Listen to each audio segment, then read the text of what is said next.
Hi everybody and welcome to the XYZ of Betting. I've got Shakes Rampedi and Ollie Keohane with me today.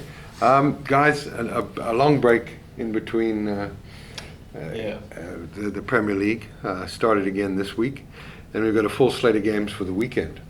And picking winners, other than when Man City play, is pretty tough. Yeah, nothing's guaranteed. No, certainly not. Let's tee it up, and straight up we've got Man United versus Southampton. Southampton obviously upset Antonio Conte and Spurs, this week, 3-2. And United drew to Burnley, 1-1. So I mean, you don't have to.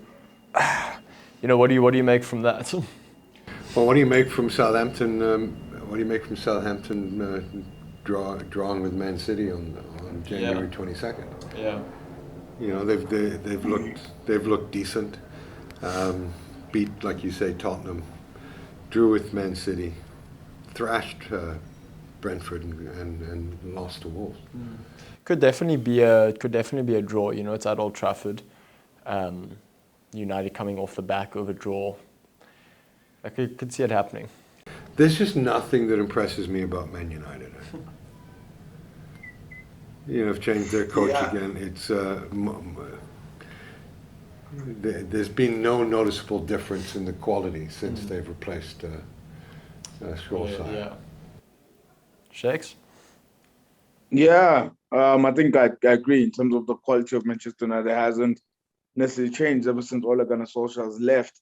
But I tell you, I think Man United for me is the most frustrating team because you just feel like all they have to just do, the players, you have to just do is the players just need to really work hard. That's it, and then they'll be able to get results. And the thing is, United's that kind of side that Southampton can get a draw against City, can beat Spurs away, but they can lose to United. And that's the result I'm going for. I'm going for a surprise 2-1 victory to Manchester United. I wouldn't say it's a surprise. I mean, when you last year Man United beat Southampton by 9 goals.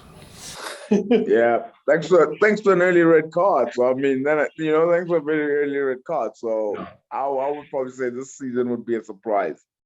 Yeah, look, Southampton did manage a draw 1-1 with them at home, and 9-0 is a bit of an aberration. But look, I'm saying 2-2. I'm saying 2-2 for this weekend. Yeah, I'm going to say 2-1 Man United. Okay. I'm going to go for that shock result. Next up, a team close to my heart, Leeds, going to Everton, who've been in free fall, basically. Yeah, I mean, Everton, drawn 1, lost 4 of the last 5 games. Leeds, decent showing against Aston Villa. High-scoring game, 3-3, I think Aston Villa are a decent side at the moment.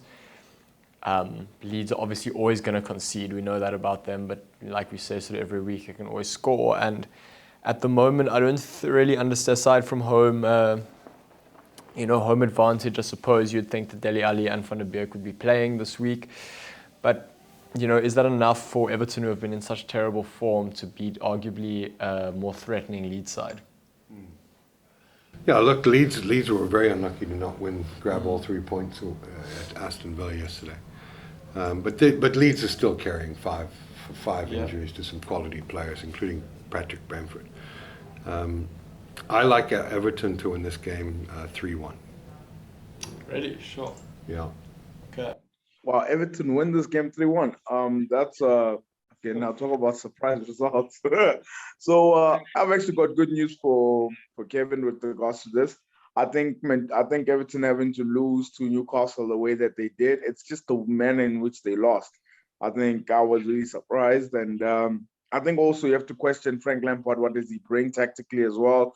And even Dele Alli, did he show enough? I'm not really sure. And Leeds, on the other hand, I think they deserve more credit than what they're being shown, because they were fighting against Aston Villa last night, and to score 3 goals to the Steven Gerrard Aston Villa, that has come off great. I think they deserve a lot of credit for that. So I'm gonna go with a 2-1 to Leeds. Yeah, I'll say 2-1 to Leeds. Okay. Guys, I'm going to go with another 2-2. I think just Everton at home, the fact that Leeds are still travelling with those couple of injuries. I think Everton will be looking to try and bounce back from the Newcastle game. Obviously, I don't think they're quality enough to beat Leeds. So I'm going to go with 2-2 again. I think it's got draw over it. Yeah. Well, good luck. Thank you. Crystal Palace, Brentford. Believe it or not, this one's I'm going to go for a draw again. Crystal Palace drawing to Norwich, Brentford going down 2-0 to City earlier in the week. Last night. Was it last night? Okay, I thought it was Monday. But pretty evenly stacked sides. I think Crystal Palace on paper with the more quality side, but just haven't really sort of failed to impress given the beginning of their year too. So honestly, I'm going 1-1. Yeah, I'm going to go 1-1 as well. I don't think there's much separates these sides. Brentford at home are always tough to break down, and Crystal Palace will enjoy it. Will feel a 1-1 draw is enough. A good result for them. Yeah. What do you think, Shakes? Yeah, I agree with you guys. I think definitely there's a both teams to score here on the cards. I was actually even trying to look for the odds for that 1.98 for both teams to score. And they lead goals both sides. So I think that's a good bet to go on Betway. And my result, I think I'm going to stick with you guys. I think a 1-0 draw is going to be the right result. Yeah, I think you're right. Watford versus Brighton. What do you make of Watford, eh? Yeah, Watford, they've changed managers. They've brought in Roy Hodgson, and they have not been a great watch, but that's sort of what you would expect with Roy Hodgson to sort of play that defensive football, trying to not concede goals. And Brighton, on the other hand, look, as well as that they play, they just don't put teams away. They really do not put teams away. So it's great to have the great football, but when you're not being able to put teams away, that's another thing. And I think Roy Hodgson will come in with the same approach, come in defensive, try not to concede goals. I think also Brighton will be as blunt as they've always been. And I think we're going to see ourselves a 0-0 draw here. Shakes, Brighton, 4 of their last 5 games, draws. Watford, 2 of their last 5 games, draws, 3 of them losses, Well, 9 of their last 11 have been losses, with only 2 draws. Watford. Yeah. Okay, sure. Yeah. So, he's coming in and he's playing that sort of football, but it's not exactly damage control, is it? Well, Watford have scored no goals in the last 3 games, and 2 in their last 6 games. So they're not. They ship goals and they don't score, which is a recipe for disaster in any league. I like Brighton to win this one 1-0, regardless of their sort of their history of draws. I just think they're too quality a side against a Watford in such poor form. To not win this one. And I think 2.14 on Brighton is actually not a bad bet. Yeah, I like Brighton to win this game. I'm going to take a 1-0. I'm going to take a 2-0 Brighton victory. What do you think, Shakes? Oh, yeah, I'm going with 0-0. Sorry. I'm going with 0-0, and I looked at the odds for under 1.5, 2.75, not bad. So... Not a bad bet. No, not bad at all, huh? Then next up we have the Canaries and Man City. It's easy as it is every week. You've got to love Norwich. Their fight to get off the rung of the table, eh? 3 wins and a draw in the last 4 games. You can't say that they're not going in the right direction. But yeah, I think simple is 3-0 to Man City this weekend. What do you think? Yeah, there's not much you can say on this, and it's very unfortunate. I have to also say that I think the league winners for me is Manchester City, no doubt. And I just think they're going to show their power again against Norwich, who have actually picked up good form. But I think 3-0 is a good result to predict. Well, it'd be an improvement on their last 2 5-0 losses, which is what Norwich has done to Man City. Remember when Norwich beat Man City at the start of the 2019 season? 3-2, yeah. Yeah, I think Norwich was 21-1. Yeah. So some lucky. Well, they're only 16-1 now. I think. Yeah, I mean, so making progress over the last 2 seasons. Well, yeah. But I like a 3-0 win as well. I think that, Man City are a quality side. They took a little time to get going against Brentford last night. An improving Norwich side. I think 3-0 is an improvement for Norwich, like I said, in the last 2 matches against them. So they'll be competitive and tough to break down. But I think that we'll see 3 goals coming from the 35th minute onwards, and then forcing Norwich to change their shape, and that's where they'll ship a couple more goals. Yeah, and City's just got that, that extent of players. Yeah, they've just got that massive sweaty wad of cash that they can buy whoever they want, So, yeah, I don't think there's too much to debate on that game. Right. And then we have 4 games on Sunday. Burnley versus Liverpool. Do we know if Mane So Salah's back in training this week, so he should be playing Leicester tonight. Shakes, correct me if I'm wrong. Yeah, that is true. So Salah's back. He's officially back, and he wants to play.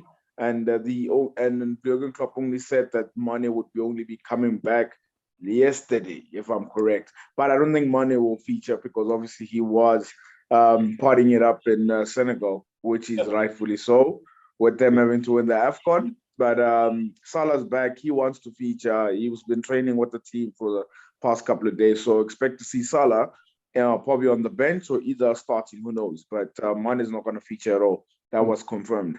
But look, I mean, it's something Shakes and I spoke a little bit about. And I think we chatted about when we did our first show back, is that Liverpool, everyone was really under the impression that this AFCON was going to be potentially come at the worst time, given the sort of like the fixture schedule. And Liverpool coped really well. They more than coped. They put in some impressive wins. They've made a great signing in Diaz now. I think he should be featuring soon. Harvey Elliott's coming back into the fore. Van Dijk has remained injury-free, which is fantastic. Firmino's in form. Jota, Mane, and Salah are the top goal scorers in the Prem, I think, at the moment. So, Liverpool, as much as City have sort of are running away with the title, Liverpool not in a bad position as a team at the moment.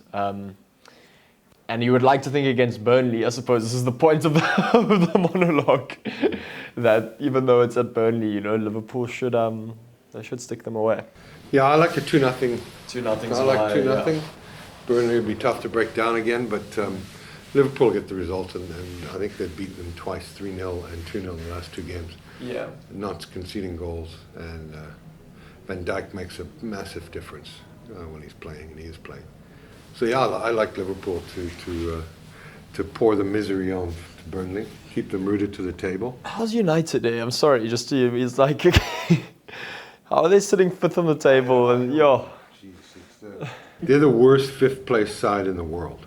And they've just bounced between that sort of 5th and 10th or 5th and 8th from the beginning of the season. You just think, how? Well, there's more parity in the Premier League this year from 4 downwards. Yeah. So you're going to need less points to avoid relegation, and you need less points to get into Europe this year. Yeah. Because Man United have 39 points, 31 for, 31 against. It's an unimpressive season, but they're thereabouts, and they're 1 game in hand on West Ham, and if they win that, they're in a Champions League place. So they're the dark night of the Premier League. I would love for West Ham to finish 4th again, though. That'd be. I mean, to finish 4th. Sorry, not again. Well, if Arsenal win their 2 games in hand, then they're in the Champions League, aren't they? Or Tottenham. Or Imagine Wolves. that, Well, so you've got the 6th, 7th, and 8th team with 2 games in hand, and if they win those games in hand, they're in the Champions League. So I mean, that's how tight it is between 4th and 10th, or 4th and 9th. It's very competitive. Carry on speaking, Kevin. We're listening. Sorry. No, I think Liverpool are going to beat them 2-0. But Manchester, Ollie brought up Manchester United. I don't know why. They're a turgid team. Change coaches. They've got no structure. I don't know. I would be very concerned if I was a Man United fan. Very concerned. Yeah, no, I agree with you guys. I think Liverpool will do the business as well. I really do, and I'm really impressed with Jota. He stepped up ever since the boys went to AFCON. He's really stepped up, and yeah, I think they'll do the business against Leicester tonight and Burnley over the weekend. Well, it should be a good game tonight.